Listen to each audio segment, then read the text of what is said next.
بادشاہوں کے بادشاہ اور خداوندوں کے خداوند کے نام میں آپ تمام ناظرین کی خدمت میں آج پھر خداوند کا یہ خاکسار خادم آپ کی خدمت میں آداب بجا لاتا ہے۔ پروگرام میں مسیحی کیوں ہوں لے کر آپ کی خدمت میں حاضر ہوں، اور گزرے چند ہفتوں سے اور اگر خداوند نے چاہا تو آئندہ چند ہفتوں تک آپ کے ساتھ مل کر چند ایک ایسے سوالات پر ہم بات کرتے ہیں اور کریں گے جو آپ یعنی ہمارے جو مسلمان دوست ہیں ان کی طرف سے ہمارے پروگرامز کے مطابق اٹھائے گئے سوالات ہیں، بلکہ یہ وہ بھی سوالات ہیں جو ہمارے بہت سارے مسلمان دوستوں کے اذہان میں آلریڈی موجود ہیں۔ تو پھر آج کے لیے ہمارے ایک بھائی کی طرف سے جو سوال آیا ہے وہ سوال یہ ہے کہ جنت میں داخلے کا دار و مدار نیک اعمال پر ہے۔ جنت میں داخلے کا دار و مدار نیک اعمال پر ہے۔ ناممکن ہے کہ کوئی ہمارے گناہوں کی خاطر مر جائے یا ہمارے گناہوں کا بوجھ کوئی اپنے اوپر اٹھائے۔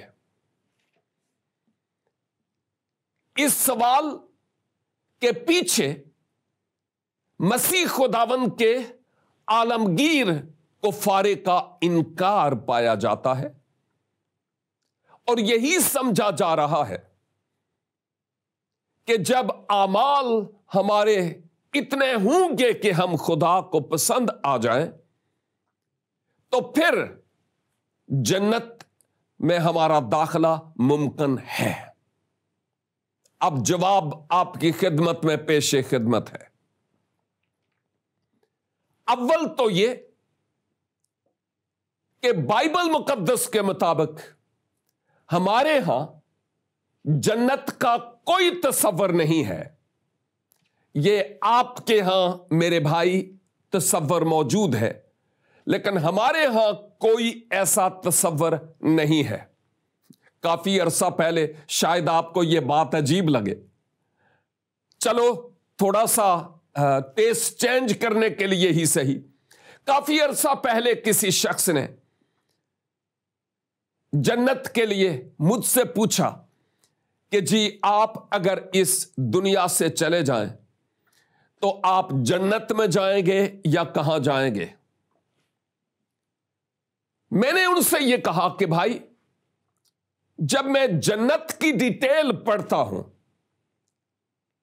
تو جو کچھ وہاں ہمیں نظر آتا ہے یا دکھایا جاتا ہے سیم وہی کچھ تو اس دنیا میں ہے، اور اگر اس دنیا میں وہ سب کچھ ہے تو پھر وہاں جانے کی ضرورت کیا پڑی ہے؟ اور پھر سوال اٹھا تو آپ کہاں جانا چاہتے ہیں صاحب؟ میں نے کہا بات یہ ہے کہ خدا کے کلام کے مطابق ہمارے لیے جو مقام ہے وہ فردوس ہے، جنت نہیں، فردوس۔ اگر ہم جنت کا لفظ کبھی استعمال کرتے ہیں تو ہمارے مسلمان دوستوں کے سمجھانے کے لیے کرتے ہیں، جبکہ ہمارے پاس کوئی ایسا کنسپٹ نہیں ہے۔ ہم بات کرتے ہیں فردوس کی۔ بھائی وہ کون سی جگہ ہے؟ جب ہم کہتے ہیں فردوس تو خدا کے کلام کو بنیاد بناتے ہوئے ایک ایسا مقام جہاں پر ذات باری تعالی کی حضوری اور معموری ہوگی اور سراپا پاکیزگی ہوگی، اور دنیا کی کوئی ایسی بات جو ہمیں آج اس فنا ہونے والی دنیا میں نظر آتی ہے وہاں پر کوئی ایسی بات نہیں ہوگی۔ پروردگار کی حضوری اور موجودگی ہر وقت ملائکہ سماوی اس ذات الہی کی تعریف اور تمجید کرتے ہوں گے، اور ہمارے اسلاف اور ہر زمانے کے مومن ایماندار لوگ خداوند کریم کی حضوری میں ہوں گے، اور وہ بھی مل کر اس پرستش، اس ستائش اور اس حمد میں 24/7 شریک ہوں گے۔ جسم کی کوئی خواہش وہاں پر نہیں ہوگی۔ اور ایک اور مقام پر تو آیا ہے کہ ہم فرشتوں کی مانند ہوں گے۔ جب ہم فرشتوں کی مانند کی بابت غور کرتے ہیں تو اس سے مراد یہ ہے کہ فرشتوں کو کوئی جسم کی خواہش نہیں ہے اور نہ ہی ہوتی ہے، جس سبب سے ان کو اس طرح کی کوئی تمنا نہیں ہے، نہ شادی، نہ بیاہ اور نہ کوئی اور جسمانی آرزو۔ یہ ایک ایسا مقام ہے جہاں خداوند کریم کی حضوری اور معموری اس کے لوگوں کے بیچ میں ہوگی۔ اب جنت کیسا مقام ہوگا؟ میں کیوں بتاؤں کہ وہ کیسا مقام ہوگا؟ بہتر یہی ہوگا کہ آپ اپنے دین کے مطابق جنت سے متعلق بے شمار کتب لکھی گئی ہیں، ان کتب کا مطالعہ کریں تو آپ کو پتا چل جائے گا کہ جنت کون سی جگہ ہے۔ میں نے آپ کو بتا دیا ہے کہ مسیحی ایمان کے مطابق ہمارے لیے وہ مقام ہے جہاں خداوند کی حضوری اور بادشاہوں کا بادشاہ اور خداوندوں کا خداوند مسیح یسوع تخت نشین ہوں گے، اور ان کی حضوری میں کوئی جسمانی خواہش نہیں ہوگی اور نہ ہی کوئی دنیا داری کی بات۔ تو اب ایک بات تو کلیئر ہو گئی کہ جنت میں اور فردوس میں فرق ہے۔ یہ جو کنسپٹ ہے یہ ٹوٹلی ڈیفرنٹ ہے، اور ہمیں کسی طرح کا جسمانی طور پر کوئی لالچ کتاب مقدس میں نہیں دیا گیا اور نہ ہی دیا جاتا ہے، کیونکہ وہاں پر وہ باتیں نہیں ہوں گی جو اس دنیا میں ہو رہی ہے۔ آپ بات کرتے ہیں اعمال کی کہ جی اگر غور کیجئے گا، اگر اعمال اچھے ہوں گے تو ہم جنت میں ہوں گے، اور اگر اعمال اچھے نہیں تو صاف ظاہر ہے ہم وہاں نہیں ہوں گے۔ تو بھائی اعمال اچھے ہونے سے کیا مراد ہے؟ بہت سارے لوگ اچھے اعمال کرتے ہیں، ضروری نہیں کہ وہ آپ ہی کی طرح کا ایمان رکھتے ہوں۔ دوسرے مذاہب میں بھی بہت سارے لوگ ہیں جو اسی طرح کا تصور رکھتے ہیں کہ ہم اچھے بنیں، اور وہ بہت سارے سخاوت پر مبنی اور سوشل کام کرتے ہیں، اور ایون کئی تو ایسے ہیں کہ پاؤں بھی دیکھ دیکھ کر رکھتے ہیں کہ کہیں پاؤں کے نیچے کوئی چیونٹی بھی نہ آ جائے، کوئی زندہ جاندار نہ آ جائے۔ تو جب آپ کہتے ہیں کہ اعمال اچھے ہوں تو کتنے اچھے ہوں گے جی؟ اور اگر آپ ہانسٹلی، دیانتداری سے اپنے آپ کو جواب دیں، مجھے تو ضرورت نہیں ہے بائی دا وے، اگر آپ اپنے آپ کو جواب دیں کہ اگر آپ اور رب العزت اس وقت ایک کمرے میں ہوں اور آپ کے اعمال کے اعتبار سے اگر رب العزت 100 میں سے آپ کو کچھ پرسنٹیج نمبر دینا چاہے تو کتنے فیصد دیں گے؟ نیک اعمال کے مطابق میں آپ کے لیے اندازہ نہیں کر سکتا، یہ تو آپ کو خود دیکھنا ہے۔ کہ آپ کتنے اچھے ہیں، کتنے مارکس رب العزت آپ کو دیں گے۔ اور اگر آپ کہیں کہ مجھے معلوم نہیں، تو اس کا مطلب یہ ہوا کہ آپ کو پتہ ہی نہیں ہے کہ میں کہہ کیا رہا ہوں اور میرا کنسپٹ کیا ہے۔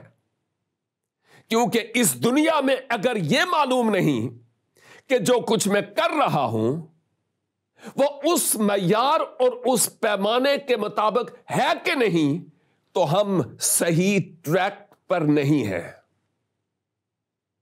ایک اور بات، میں کئی پروگرامز میں اس بات کا اقرار کرتا ہوں کہ میں کئی آپ کی مذہبی کتب کا مطالعہ کرتا ہوں۔ جب میں قرآن حکیم کی بات کرتا ہوں تو 30ویں سپارے میں سورہ زلزال ہے، اور متعدد بار پچھلے پروگرامز میں جہاں ضرورت پڑی میں نے اس کا ذکر کیا، اور اس کی آخری 2 آیات، چھوٹی سی سورت ہے لیکن آخری 2 آیات میں عربی میں اور پھر اردو میں ترجمہ بہت معنی خیز ہے آپ کے لیے، کیونکہ آپ فرما رہے ہیں کہ اعمال اچھے ہوں گے تو میں جنت میں جاؤں گا۔ اس لیے میں یہ بات کر رہا ہوں کہ ان 2 آیات میں لکھا ہے فَمَن يَعْمَلْ مِثْقَالَ ذَرَّةٍ خَيْرًا يَرَهُ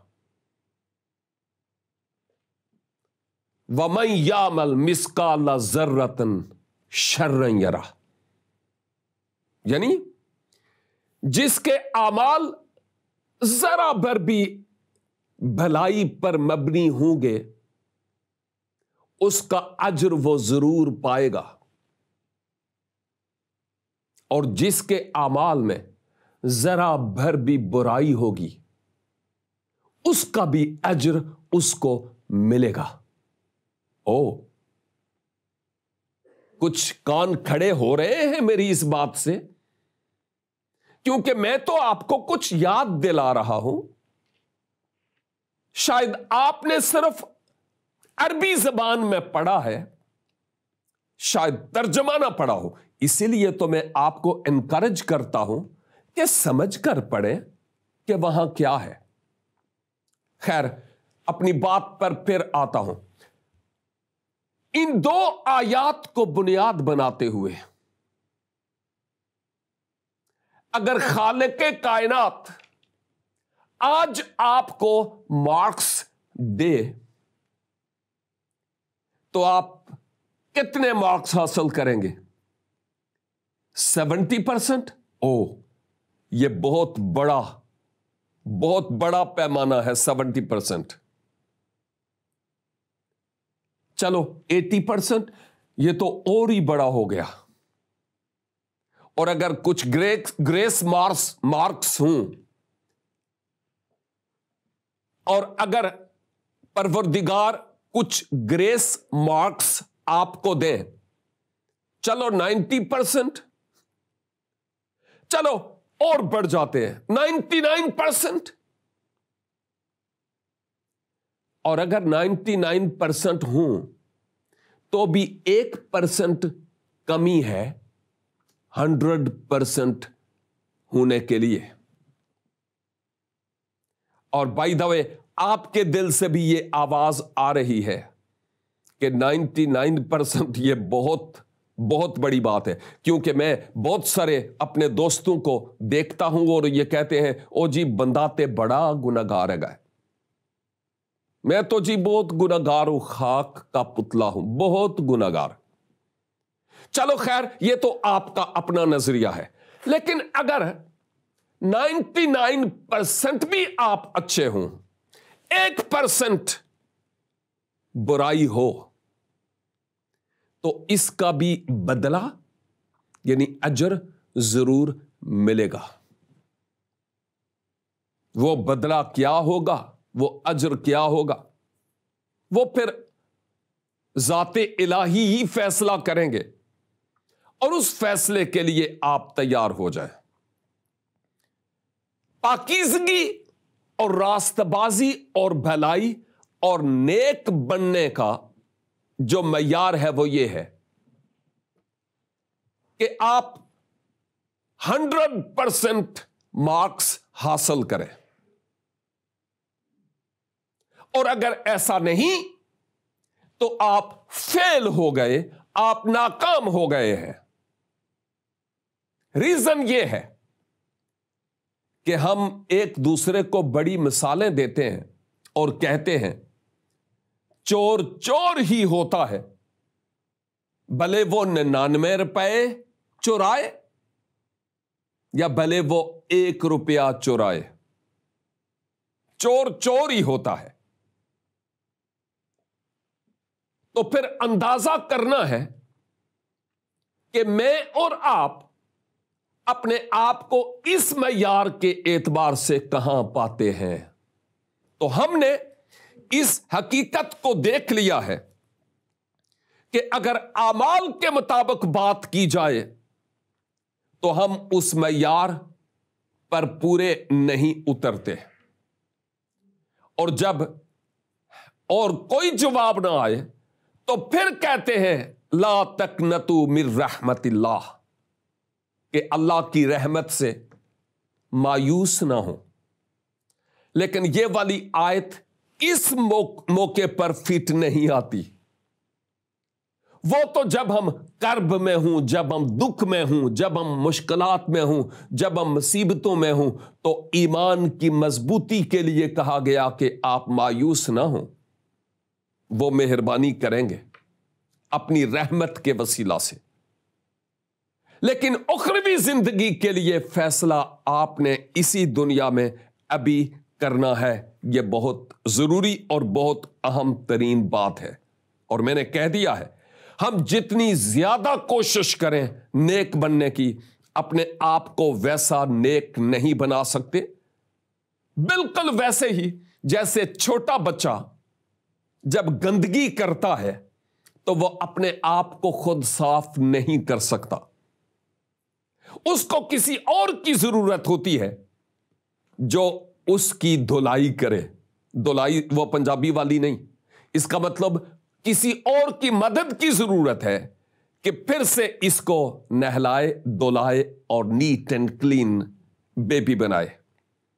اور صاف ظاہر ہے وہ اس کا کوئی اپنا ہی ہو سکتا ہے۔ رب العزت میری اور آپ کی روحانی گندگی کو دھونے کے لیے انتظام کر چکے ہیں۔ اس انتظام پر ایمان لانے کی ضرورت ہے تاکہ ہم سدا گمشدہ نہ رہیں بلکہ واپس آ جائیں۔ یہ اہم ترین بات ہے۔ آپ کے سوال کا دوسرا جز یہ تھا کہ جی ناممکن ہے کہ کوئی ہمارے گناہوں کی خاطر مر جائے، یعنی یہ ناممکن ہے کہ کوئی ہمارے بوجھ کو خود اپنا بوجھ بنا لے۔ ایک لحاظ سے تو آپ جو خداوند کریم کی طرف سے گناہگار انسان کی بخشش کا سامان ہوا ہے اس کا صاف انکار کر رہے ہیں، ایسے ہی جیسے آپ کسی سمندر میں تیر رہے ہیں اور اب مزید آپ کے اعضاء آپ کا ساتھ نہیں دے رہے کہ تیر کر کسی طرح کنارے پر پہنچے، زندگی اور موت کی کشمکش میں ہے، اور ادھر سے ایک ناؤ یعنی ایک کشتی آتی ہے اور وہ بندہ آپ سے کہتا ہے بھائی جان بچانی ہے تو آ جاؤ کشتی میں بیٹھ جاؤ، لیکن ہم کہتے ہیں نہیں بھائی نہیں، میں تیر کے ہی جاؤں گا، میں نے کشتی میں نہیں بیٹھنا، تو پھر مریں گے ہی نا، پھر ہم بچیں گے کیسے؟ ذات الہی کی محبت اور پیار یہ ہے کہ وہ مجھے اور آپ کو بچانے کے لیے آ گئے کہ بچ جاؤ، یہ ہے بچنے کا طریقہ۔ لیکن ہم کہتے ہیں نہیں، کشتی میرا بوجھ نہیں اٹھا سکتی، میں کیسے اس کشتی میں بیٹھ جاؤں؟ اور اصل میں اس کے پیچھے کوئی وجوہات ہیں جس سبب سے آپ یہ کہتے ہیں میں ان کا ذکر آپ سے کرنا چاہتا ہوں۔ ان وجوہات میں سے کچھ وجوہات یہ ہیں جو آپ نے کہا کہ کوئی کسی شخص کا دوسرے کا بوجھ نہیں اٹھا سکتا۔ میں جانتا ہوں کہ اس کے تعلق سے کئی ایک آیات آپ کی کتاب مقدس کتاب میں پائی جاتی ہیں، خواہ وہ سورہ انعام کی 164 آیت لے لیں، خواہ وہ بنی اسرائیل کی 15 آیت لے لیں، یا سورہ فاطر کی 18 آیت لے لیں، یا الزمر کی 7ویں آیت لے لیں، یا النجم کی 8 آیت لے لیں، ان میں یہی ہے جو آپ نے فرمایا کہ کوئی کسی دوسرے کا بوجھ نہیں اٹھا سکتا۔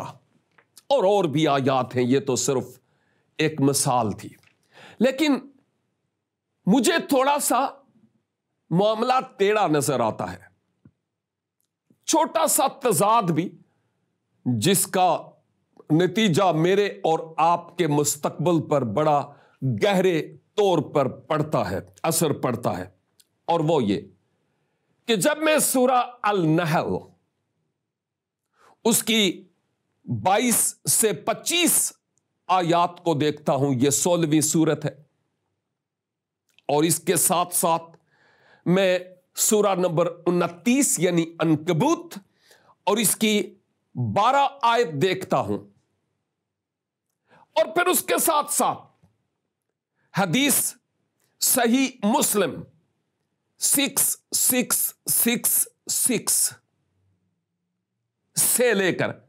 6668 تک، تو کلیئرلی واضح طور پر یہ نظر آتا ہے کوئی دوسرا بوجھ اٹھا سکتا ہے، کوئی دوسرا بوجھ اٹھا سکتا ہے۔ مثلا میں جب اس حدیث کا ریفرنس آپ کو دیتا ہوں تو غور سے اگر دیکھیں تو تراجم میں یہ حقیقت پائی جاتی ہے کہ آپ کے گناہوں کا بوجھ یہودیوں اور نصرانیوں پر ڈالا جائے گا، یعنی آپ کا بوجھ وہ اٹھائیں گے، آپ کی سزا ان کو ملے گی۔ حیران ہوں کہ یہ کون سے خداوند کی بات ہو رہی ہے کہ یہ کون یہ فیصلہ کرتا ہے اس طرح کا جو سمجھ سے کہیں زیادہ بالا تر ہے۔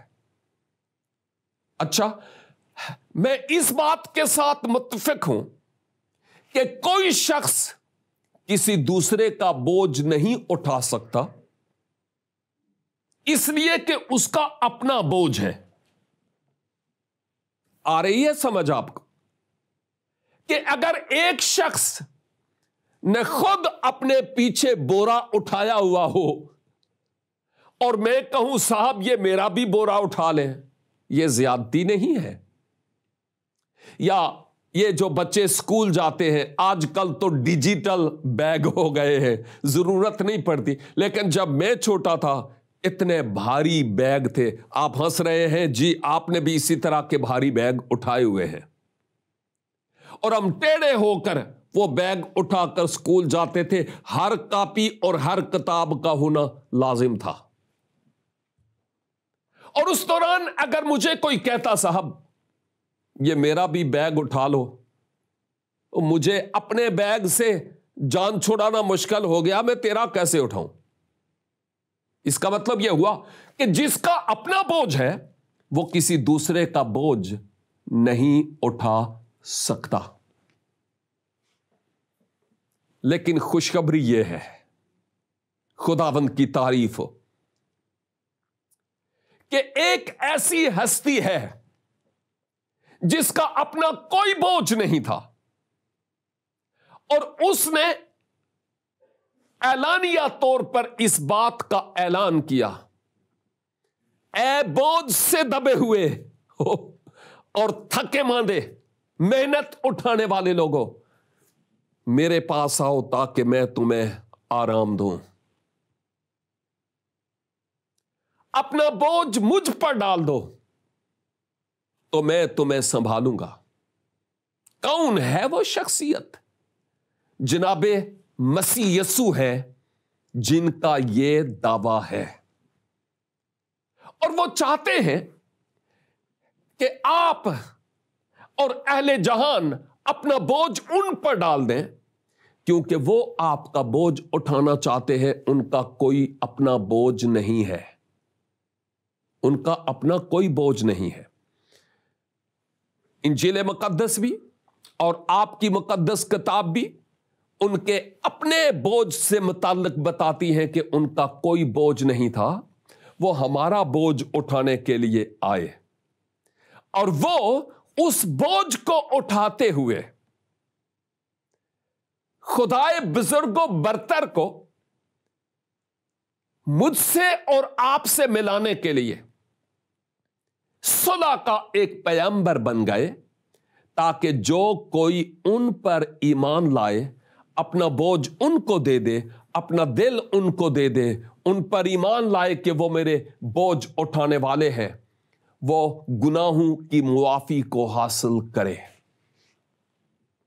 یہ وہ صداقت ہے جو خداوند کے پاک کلام میں ہمیں ملتی ہے، اور عبرانیوں کا خط انجیل مقدس میں 4 باب و 15 آیت، پہلا پطرس 2 باب کی 21 اور 22 آیت، پہلا یوحنا 3 کی 5 اس بات کی شہادت پیش کرتی ہے کہ مسیحا کا اپنا کوئی بوجھ نہیں تھا۔ وہ جو گناہ سے نا واقف تھا، میری اور آپ کی خاطر وہ گناہ بن گیا۔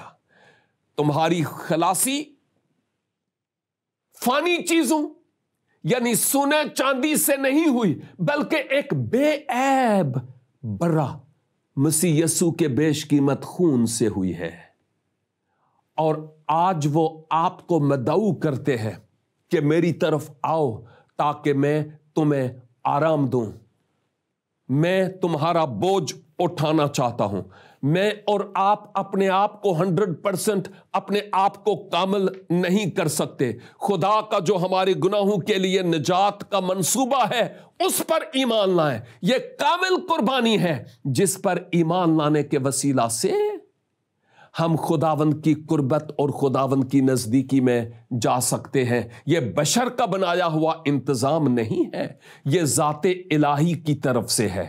ایمان لائیے، اپنے اعمال پر بھروسہ نہ کیجئے۔ میں نہیں کہتا ہوں کہ اعمال کچھ نہیں ہے، لیکن صرف اعمال پر بھروسہ نہ کیجئے۔